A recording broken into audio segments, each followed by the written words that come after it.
but by using an idea from football analytics, which I believe explains why many successful companies so often hesitate to change until it's too late. Before I start, I need to ask a very important question. Do we have any Newcastle United supporters in the room? Yeah, there's a couple there. So guys, I'm just going to warn you, the next 10 minutes will be painful. Okay? I know the last 25 years have been painful, but okay, don't take this personal.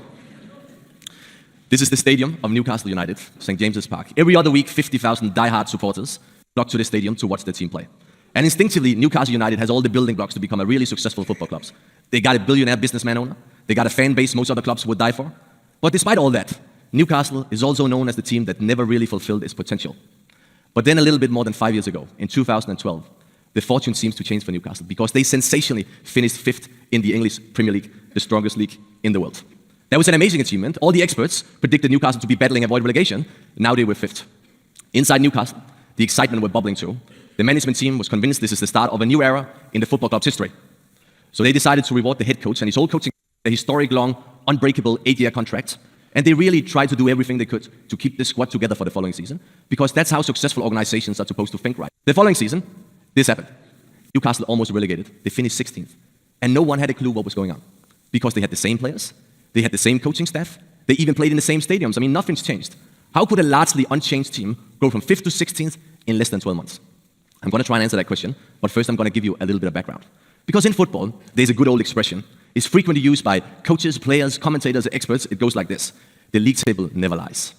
It kind of assumes that once the last game of a season is played, justice prevails. The teams that finish top of the table is the best performing team, and the teams that relegate are the worst performing teams. At the end of the day, everyone gets what they deserve. It's not that simple, actually, and let me explain you why. Please meet Matthew Benham. He's a gambler. He convinced me the brightest guys in football, they don't work for the football clubs. They work in the gambling industry. And I'm not talking about the amateur gambler, the guy that is placing a bet every Saturday morning to trigger his weekly rush of adrenaline. I'm talking about the pros, the guys that are using sophisticated mathematical models to place the bets. That's the brightest guys, and Matthew is one of them. He's an Oxford graduate in physics that decided to set up his own betting syndicate in North London, basically an office full of PhD statisticians calculating the probabilities for the outcome of football games. That has made him a rich man. So rich, he decided to buy the football club he supported since he was a teenager, Brentford in West London. And that's where I met him 5 years ago, at Jersey Road, the training ground of Brentford. At the time we met, Brentford was 3rd in League One, which is the 3rd tier of English football. There was only 5 games remaining of the season, and Brentford was pushing for promotion. So I said to Matthew, what do you think? Are you going to promote this season? What does your gut feel say? And he gave me an answer I didn't quite expect. It was not an answer full of excitement. The guy just looked at me, and then he said very dry, well, at the moment, there's a 42% chance we'll promote.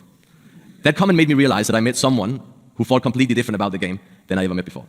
Over the next couple of months, Matthew and I started to meet regularly to exchange ideas about how you could run a football club differently. In particular, how would it be possible to break the correlation between spending and results that seems to exist? Is it possible to not outspend but outthink the competition by using the weapons of a gambler, data and analytics? One day we had lunch at a restaurant together in Soho in London, and Matthew said to me he'd been looking to buy another football club. And I immediately responded, why don't you take a look at the club I supported when I was a teenager, Brentford-Midtjylland, based in the western rural Denmark, in the middle of nowhere. Midtjylland was almost broke at the time, so it was a perfect place to think radical ideas. A week later, we flew to Denmark, and we had a look at the club. Eventually, he decided to buy the club. He made me the chairman of the club, and we run the club together for the past 4 years. In the first season, we won the first championship in the club's history, and a year later, we became world famous because we beat the mighty Manchester United in the Europa League. Unfortunately, in the UK, that's more perceived as the absolute embarrassment of Manchester United than the genius of Midtjylland, but we will live with that. Suddenly, media, newspapers, TV stations from all the world was flying to Western Denmark to learn more about this little club no one can pronounce the name of, which is run by an English gambler using data and analytics to find a competitive edge. So here's the thing. If you want to understand how a gambler thinks, there's one concept you must get, is this. The league table always lies. Why is a gambler saying that? Because he understands football is a very random game. It's a much more random game than basketball, for example. Why is that? Because football is a low-scoring sport. There's not a lot of goals in football. No, the average number of goals in a football game is 2.8. The average number of goals in a basketball game is above 200. Here's the principle. The fewer goals there is in a sport, the more impact random events have. Random events like the ball getting deflected and spins into the net, or the referee making a wrong call in the last minute of the game. Ultimately, this means that the best team wins less often in football, a low-scoring sport, than in a high-scoring sport like basketball. And that's why the league table lies. It lies more after 10 games than after 20 games. But even 38 games, that is a full season. 38 games is a very small sample size. Not enough to strip out the randomness from the equation. So a gambler is in the business of making predictions and backing those predictions with his bets. And when he decides to back a team and place a bet, he doesn't look at where that team is in the league table. He looks at underlying performance indicators that have more predictive value, tells him more about where the team is likely to go in the future than its current league table position. So let's go back to Newcastle's glory season when they finished 5th and revisit that through the lens of a gambler. Because whereas experts in the game were overly impressed by Newcastle's performance, the gamblers were very skeptical. Their analysis showed that this was a fragile bubble that could burst any time. Here's why. One of the statistics a gambler trusts a lot is the statistic called goal difference. It's the difference between the number of goals a team scores versus the number of goals the opponent scores. It's a very reliable indicator for a team's strength. So let's look at that. Newcastle finished 5th with a total shot differential of +5. A long way behind the 4 top teams, and if you look at that column, it's by far the lowest number. This indicates what a gambler calls an extremely effective goal distribution. All goals in football are important, not all goals are equally important. So here's an example. Let's say Newcastle scores 2 goals over 2 games, and the opponent scores 6 goals. Newcastle will be better off winning 1-0 in the first game, losing 6-1 in the second, rather than losing twice 3-1. Same goal difference, but different number of points. So if a team is able to concede a number of goals throughout the season, how effectively those goals fall, the goal distribution, there's a big degree of randomness to that. And if you break down Newcastle's 65 points this season, you will see that it was driven by a very effective goal distribution.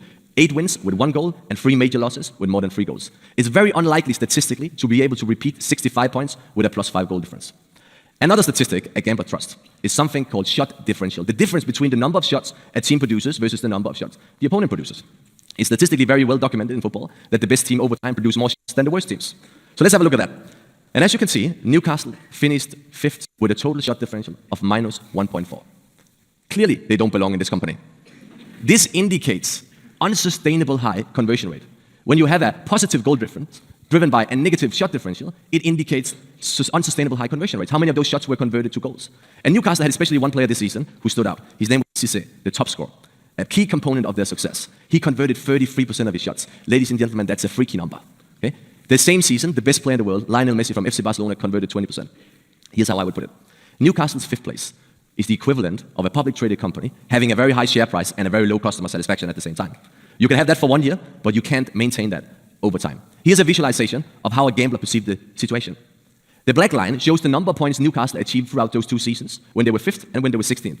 The red line is the underlying performance, what a gambler calls expected points. So as you can see, Newcastle got a lot more points in the first season, when they finished 5th, than the underlying performance justified.